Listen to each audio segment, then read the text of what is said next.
Human বডিতে দু রকমের সেল দেখতে পাওয়া যায়, একটা সোমাটিক সেল, একটা রিপ্রোডাক্টিভ সেল। সোমাটিক সেল থাকে বডিতে, রিপ্রোডাক্টিভ সেল থাকে রিপ্রোডাক্টিভ অর্গান লাইক ওভারি এবং টেস্টিসে। আমরা যে ছোট থেকে বড় হই, তাহলে আমাদের সোমাটিক সেলগুলো ডিভিশন করে করে আমাদের লম্বায় আমরা বড় হচ্ছি, গ্রোথ হচ্ছে।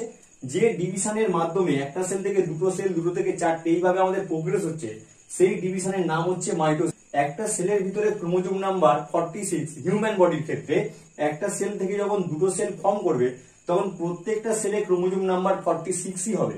আরেকটা হচ্ছে রিপ্রোডাক্টিভ অর্গানে থাকা সেল, রিপ্রোডাক্টিভ সেল। সেই সেল যেভাবে ডিভিশন করে তাকে বলা হয় মিওসিস সেল ডিভিশন।